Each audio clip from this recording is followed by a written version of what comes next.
you a parent or a grandparent that's concerned about your child or grandchild and how the secular world is moving the culture of America today? What are they doing to our children and grandchildren? If you have that question in mind, I want to tell you what Adam Joseczyk and the Forge Leadership Group is doing for our future leaders of America. Hey, Adam, how you doing? Yeah, great, Hunter. Thanks for having me here. Okay. Tell the audience a little bit about your background and where you've come from and what you're doing. I grew up in Cincinnati, Ohio, and long-suffering Cincinnati Bengals fan. Of course, went to college in Ohio, met my wife, Bible study. We settled down in Southwest Ohio, and I started getting involved in conservative politics as well as some Christian nonprofits in the Buckeye State. Well, we started realizing, a couple friends and I started realizing a trend in Ohio, and then that was being matched nationally, was that there wasn't really a farm system, to use a baseball term. There wasn't really a minor leagues, a talent development pipeline for young people of conservative convictions, those who cared about our founding principles, those who cared about a Christian worldview, to be able to plug in to impact public policy and culture. So we set out to create that farm system where we could mentor, train, and connect the next generation of conservative leaders in politics, business, and culture. Yeah, I understand there was two of you that co-founded this organization called Forge Leadership Movement. Is that correct? Yes, Forge Leadership Network was founded by Justin Powell and myself about 5 years ago. Okay. Now I want this audience to know a little more about you, because I see where you finished summa cum laude at the University of Dayton in 2011. You were a William F. Buckley Award winner. You were a recipient of the Timothy Award from the Citizens of Community Values in 2017. I just think the audience needs to know a little bit about the honors and the accolades that you've received and why you've been placed by God in the middle of this leadership team. I know you don't want to brag on yourself. I want them to know who you are, Adam, and why you're the one chosen to lead this organization. Look, I think my personal mission statement is to connect people who can create value together for the kingdom of God. Yeah. I love people are my life and my passion, and I love connecting ideas and people specifically who can create value for what is good and true and noble, like Micah 6:8 and like Philippians talks about. And so God has blessed that heart that he's given me and that personality that he's given me in Justin to be able to basically try to replicate the friendships and accountability and mentorships that were so crucial to us being able to stay on the straight and narrow in politics and in cultural engagement, to replicate that into hundreds and thousands of next generation leaders. Yeah. So we basically view this as an extension of that spark that God started with all of the networks that he placed in my life so generously. And your co-founder, Justin, tell the audience about his roots and what he's doing today. Yeah, Justin Powell grew up in Western Ohio, in a place called Dark County, Ohio, and has been at 30 years old, he has the fastest growing billboard company in the country. Very innovative and sharp, savvy businessman, has done an amazing job in the outdoor advertising field. And Justin had a heart, we both had a heart for the pro-life cause, and connected on a local campaign that was being run.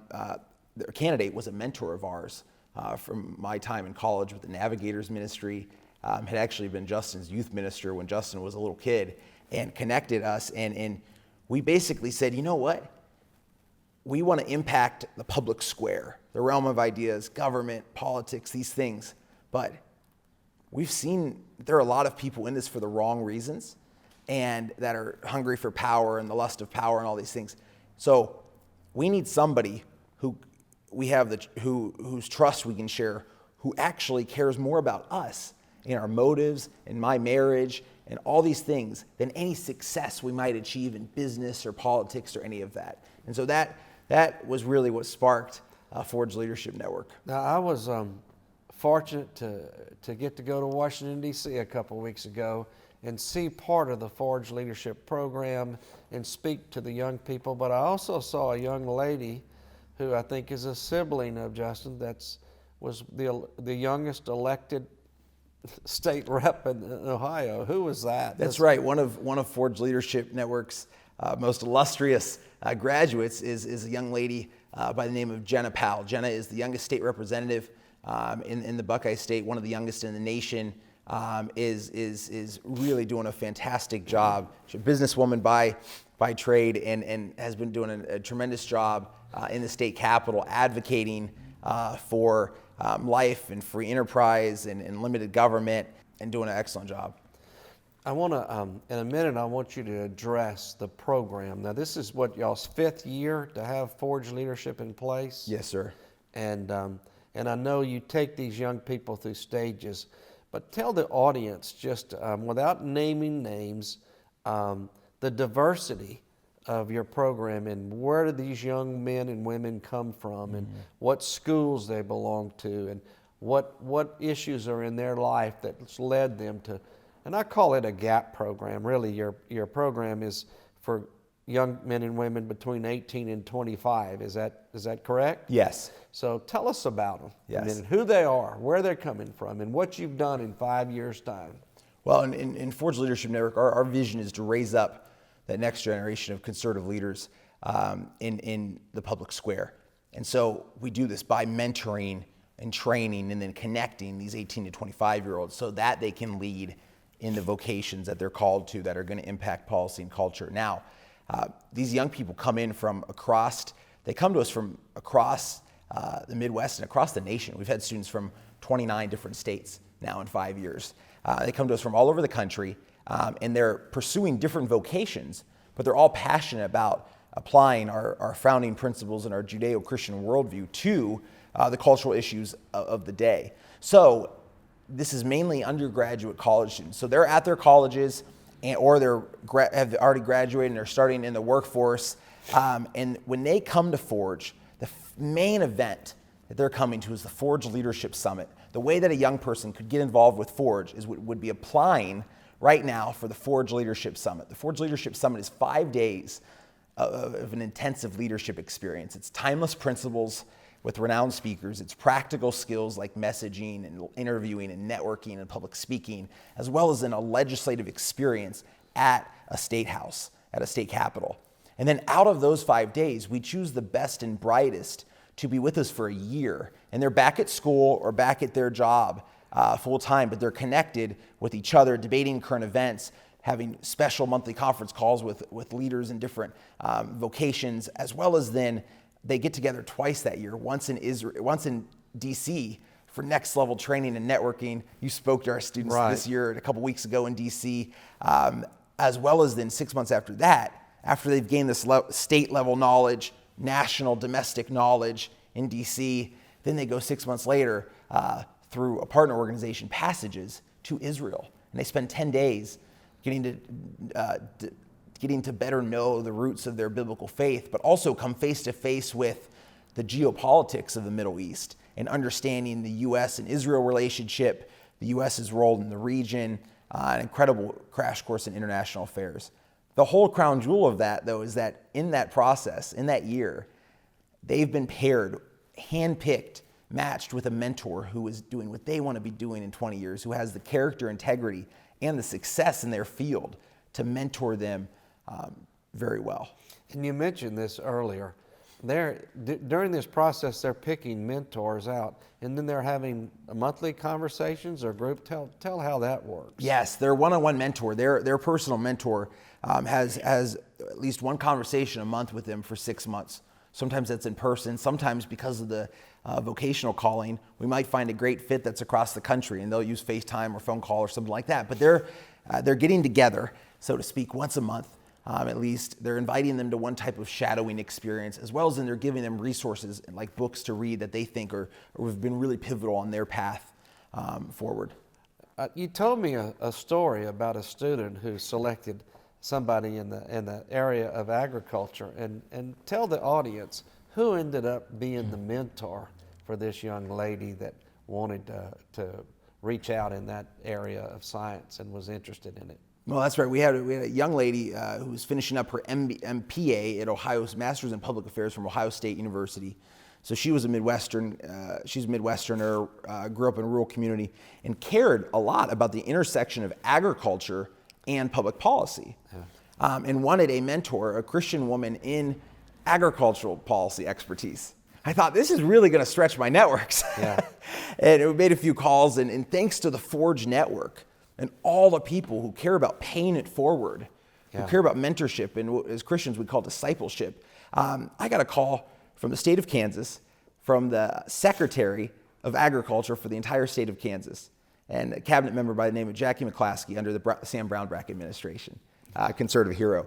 And she called and said, I see this young lady's profile. I've read about her, and I think she has a tremendous future. I'd love to mentor her. I said, so do you have a staff member who would mentor her? She goes, I'd like to mentor her. So we've had some amazing chiefs of staff, former elected officials, leaders in free enterprise, folks like yourself who just of high standing, high achievement, who have mentored young persons. We had a former national secretary of in the national leadership in the Defense Department mentor.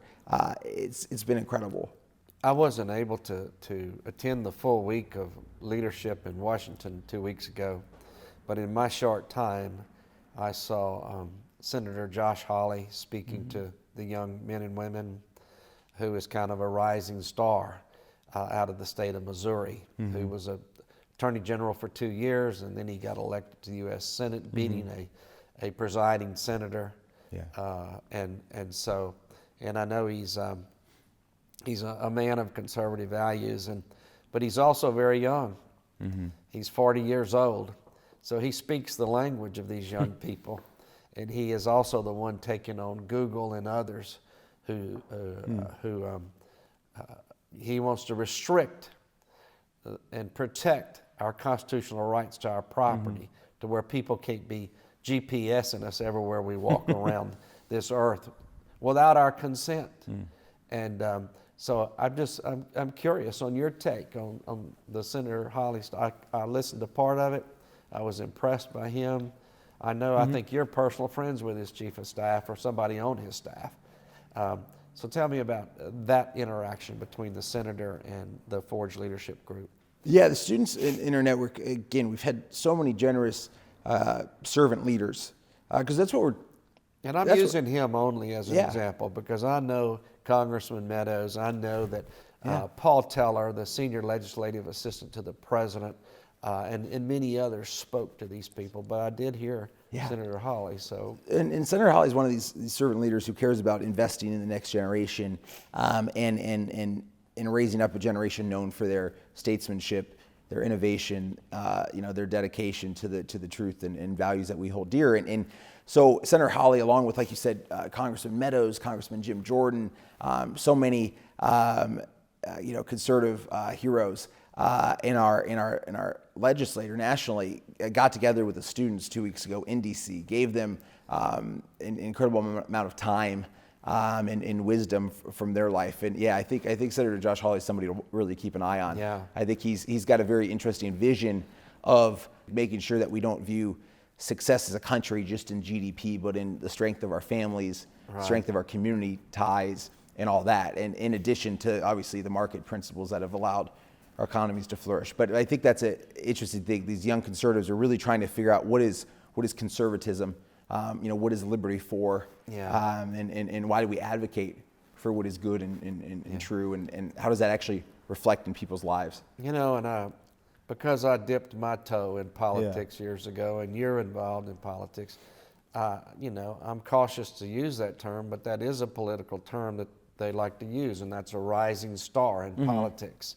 And this man is young, and he's bright, Ivy League educated, and is coming from a Midwestern state, and is seemed to be making a huge push forward in the conservative movement. So tell the audience what you believe the definition of a conservative is. No, that's a great question. I think at the root of the word conservatives a desire to conserve, right, and a desire to conserve what is good and what has been tried and true throughout history. That doesn't mean that we don't make reforms when our laws don't measure up to the ideals as laid out in our Constitution and our Declaration, right? As Frederick Douglass and Martin Luther King, said. They said, look, our Constitution was perfect. A Declaration is perfect. We need to live up to those ideals when they were fighting for civil rights and all that. So we make reforms, but we're trying to conserve the best wisdom of mankind, right? And we look at these strong foundations. We look at these were human beings who were frail and flawed just like us, and as Christians we know they were sinners and all that, but they came together and our founders did an amazing thing.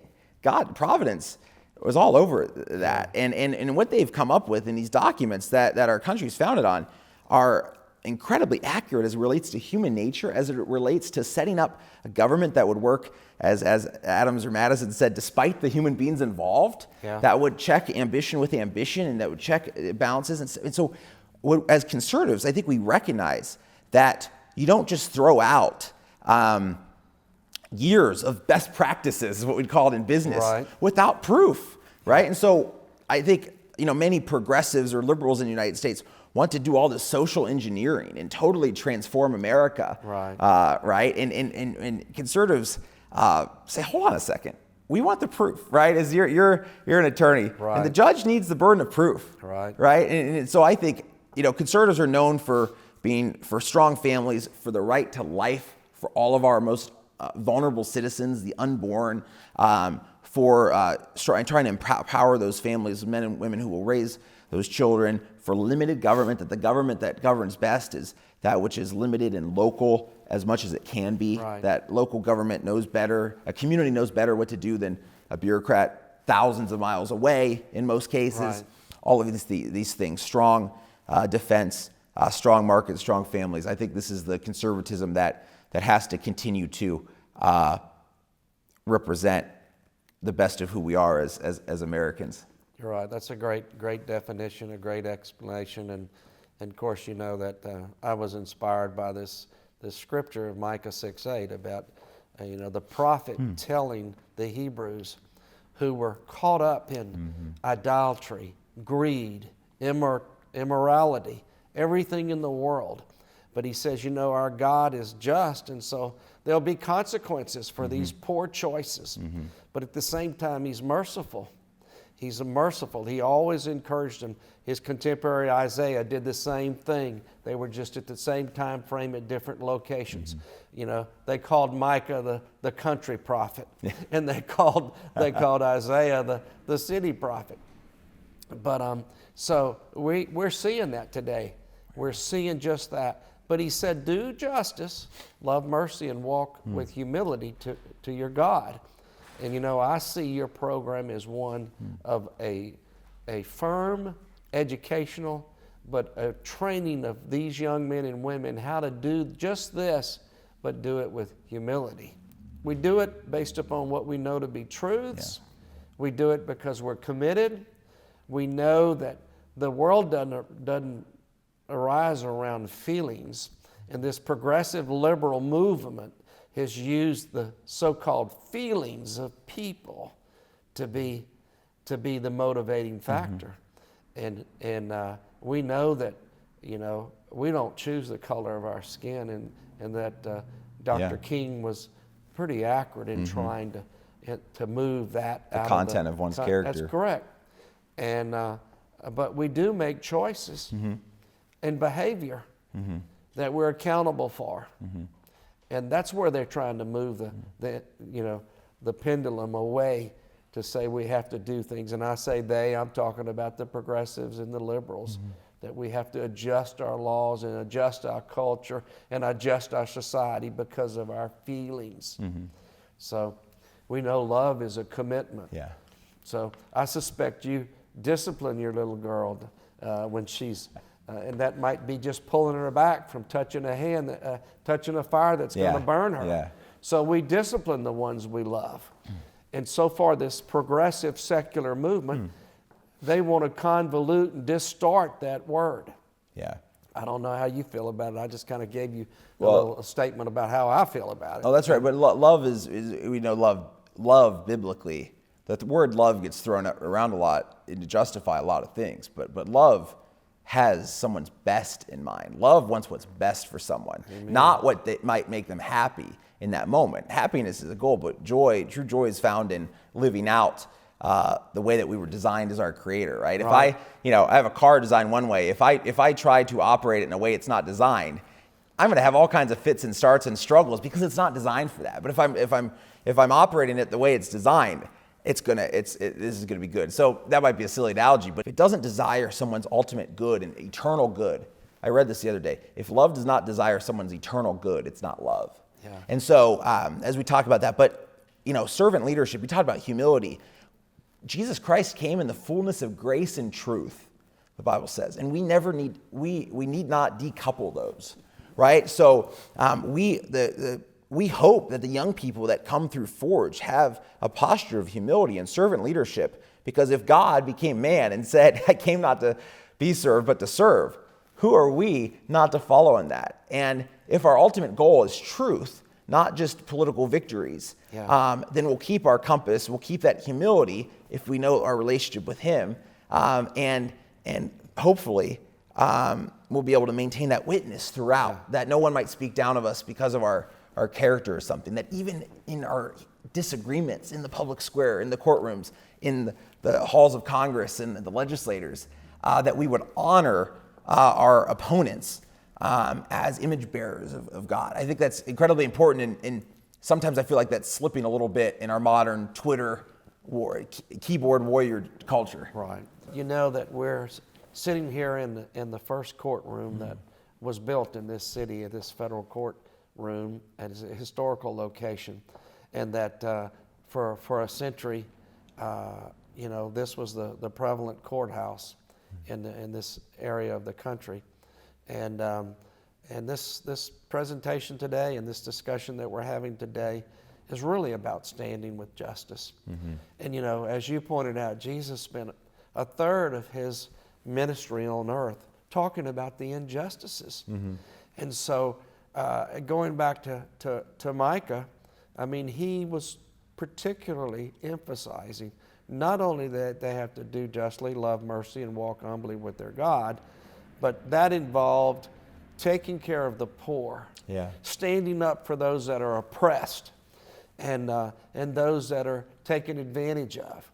And so as a leader like yourself, who are speaking to the future leaders of America, you need to emphasize, and I know I'm preaching to the preacher now a little bit, that you need to emphasize that they should lead from the heart and the mind, and that they and not ever masquerade or be phony baloney or have an ultimate or agenda that is not from what's been given to them from our Heavenly Father.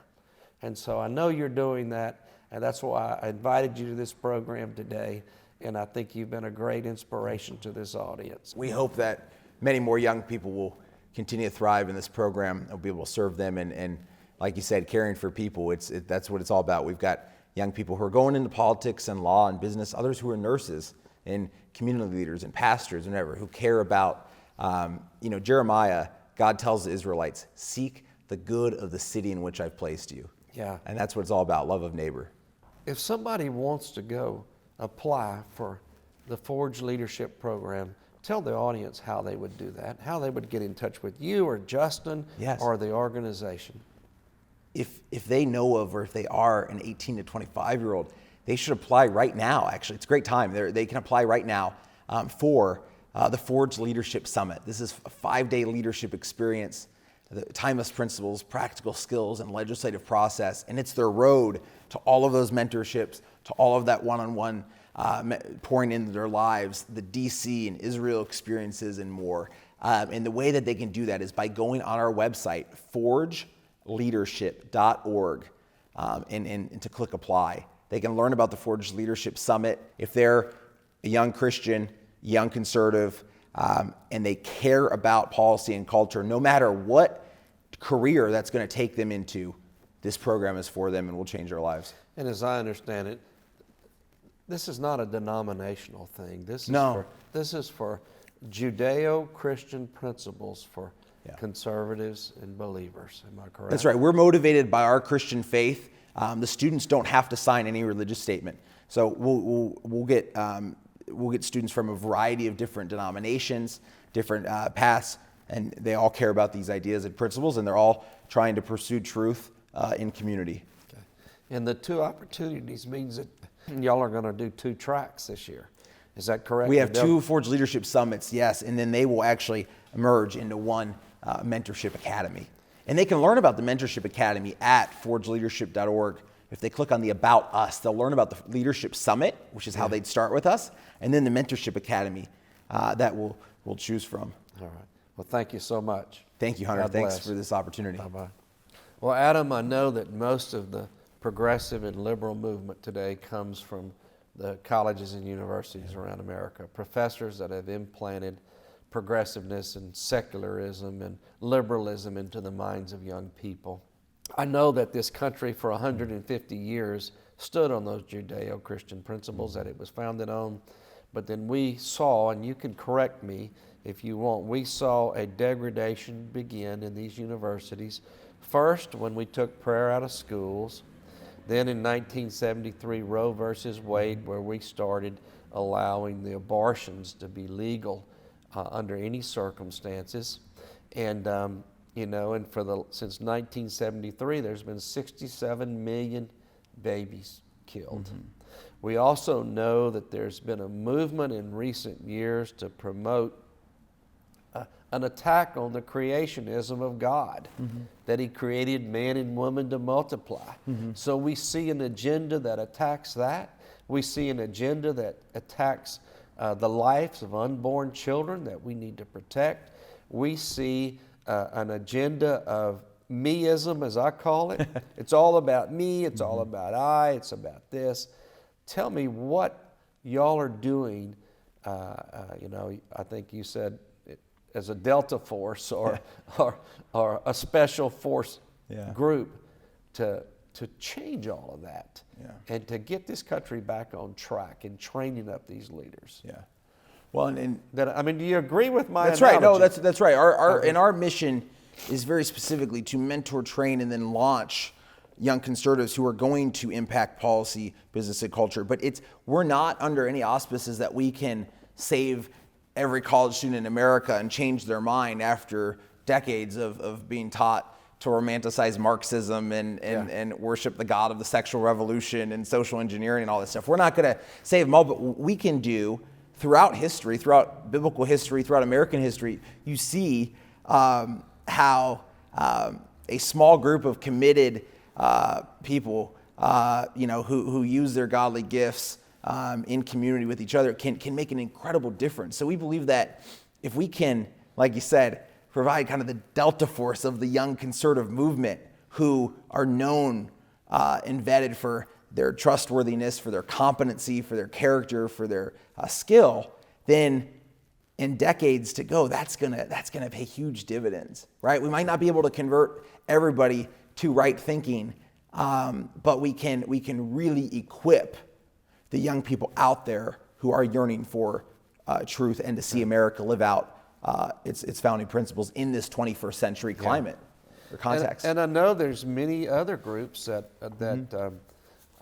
they have a little different premise and a little different direction, but they're trying to accomplish. And there's individuals, and I'll mention some of them, like Ben Shapiro and Charlie Kirk to some degree, and Dinesh D'Souza. I can go down the list of people that are approaching the conservative movement using either faith, academia, or truths to see that. And I look at Forge Leadership as the one that's out front doing that. But I know you welcome opportunities to speak in colleges and universities. Do you not? Absolutely. No, we welcome that, and we draw heavily from students from all kinds of different universities and those who aren't in university who are working on that or doing online and community colleges as well. But we love to speak on campuses and different conferences and events. We'll be at the Students for Life conference tomorrow, speaking and helping facilitate some panels there about how to enter politics, how to enter media, how to do these, how to enter law and these things. And so, yes, a young person who cares about these things has a lot of good options nowadays. There is an excitement in the young conservative movement. And if they really want something that might not be the flashiest or that, but is going to invest in them and invest specifically in a small group of people that is continuing to grow leaps and bounds, a small group of people over a long period of time, and will leverage all of our networks on their behalf, that's us. That's Forge. They should go to forgeleadership.org and apply right now. Well, I'm convinced, and I appreciate it very much, Adam. Well, thank you. Andre, thank you so much.